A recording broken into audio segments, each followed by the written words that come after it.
So I wanted to talk to you about positive intelligence, or PQ. So you've heard of EQ and IQ. I like to joke around and say I've got the IQ of a rock and the EQ of a piece of office furniture, but I did score highly on the PQ. So I have that positivity part. That despite, like everybody else, having all these negative voices in my head. So I wanted to talk to you today about negative voices in our heads. And I had dinner with a friend of mine the other night, and I told her, there's these voices in our heads that are referred to in this book by Shirzad Shamin as saboteurs. So supposedly we have 10 saboteurs. Our master saboteur is our judge saboteur, which is the most powerful, but there's 9 others as well.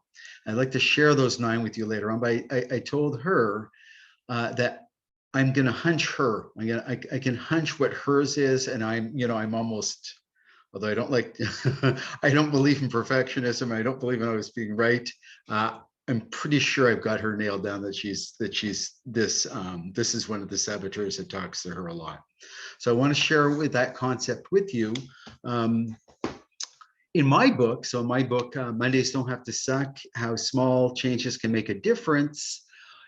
In my chapter, one of my chapters, maintaining my momentum. So when I was going through and maintaining my momentum, the more I listened to the negative, I guess, saboteurs, as Shirzad would put them, I found that the slower I actually went, and the more positive I listened to, the more positive, as he mentioned, calls him sage, I was able to continue my momentum a lot better. I refer to them in my book as my inner critic and my inner coach. So same concept. There's actually a picture here on page 141. It's like they're on a seesaw here, with the positive, the inner coach on one side, and the negative, the inner critic on the other side, and trying to keep that balance, and more swayed on the upside of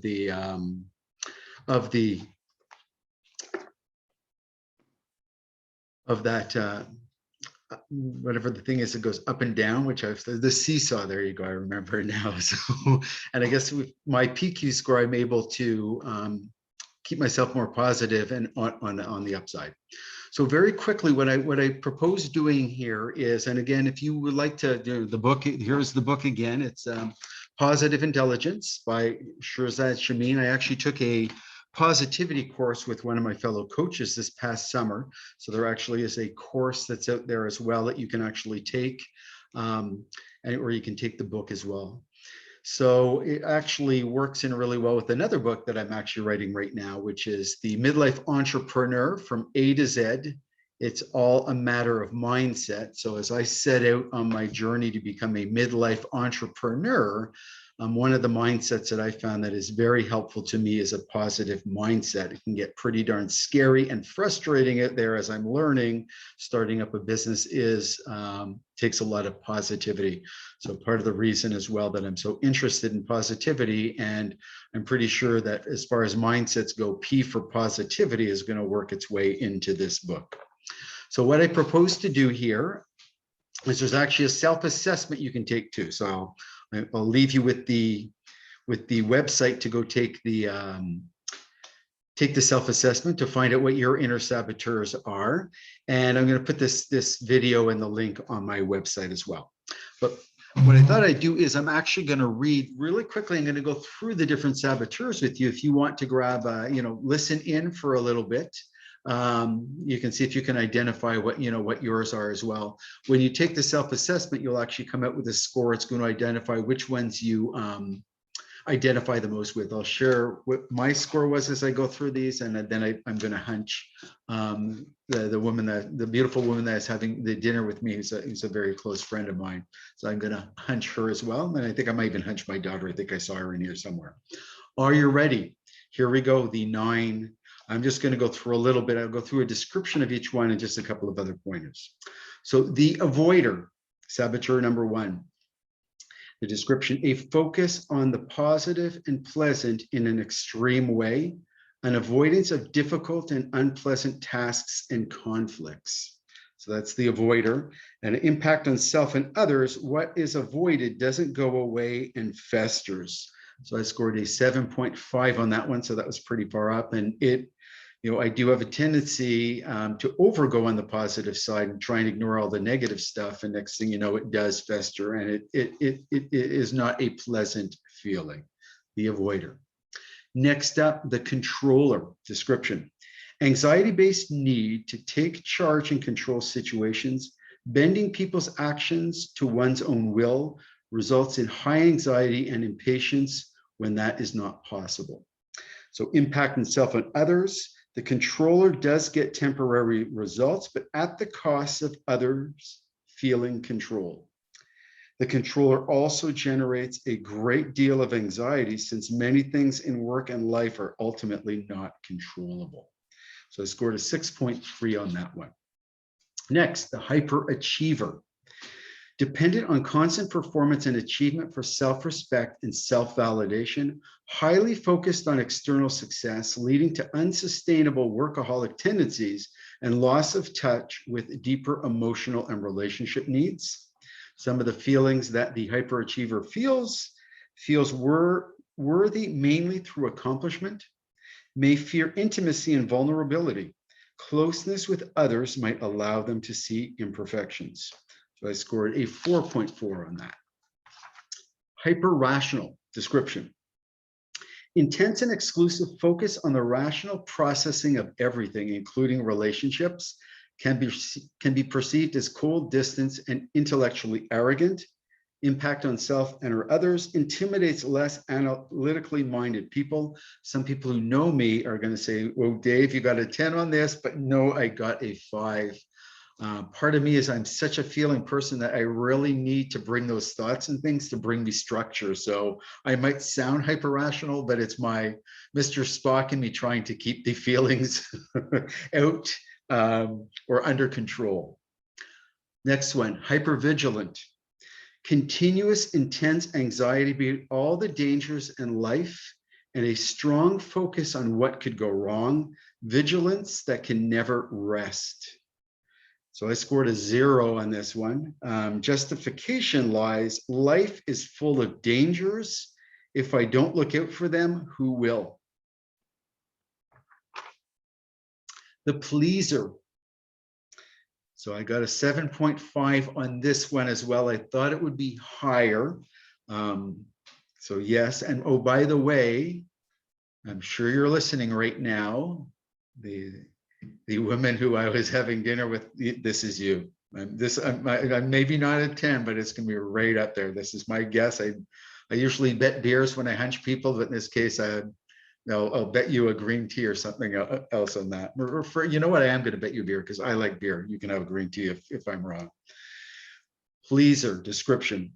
Indirect attempt to gain acceptance and affection by helping, pleasing, rescuing, or flattering others. Loses sight of own needs and becomes resentful as a result. Feelings. Expressing own needs directly feels selfish. Worried that insisting on own feelings may drive others away. So I scored a 7.5 on that one. And again, I'm surprised I'm not higher. I probably am. I should go take that test again. Well, at least I'm aware of that now, so I can do something about it. The next one, restless. Description. Restless, constantly in search of greater excitement in the next activity or in constant busyness, rarely at peace or content with the current activity. Justification lies. Life is too short. It must be lived fully. Impact on self and others. Underneath the surface of fun and excitement of the restless is an anxiety-based escape from being present and experiencing each moment fully. So 8.1, that was my highest one. Now, part of that I'm blaming on my personality. Google Myers-Briggs personality test, if you're not familiar with that, there's 16 personality types. I'm ENFP, so very prone to ideas and going out there, and the craziness and looking to the next thing. And at times I can get overwhelmed on how many things are out there, and I forget to smell the roses, enjoy where I'm at. Hence the roses in the back, and it says stop and smell the roses in the back. But I'm running around like a crazy man, sticking things all over my walls. I barely even notice it's there anymore. It's kind of hidden behind all these crazy things. So restless is my top 8.1. Stickler. The next one, stickler. Perfectionism and a need for order and organization taken too far.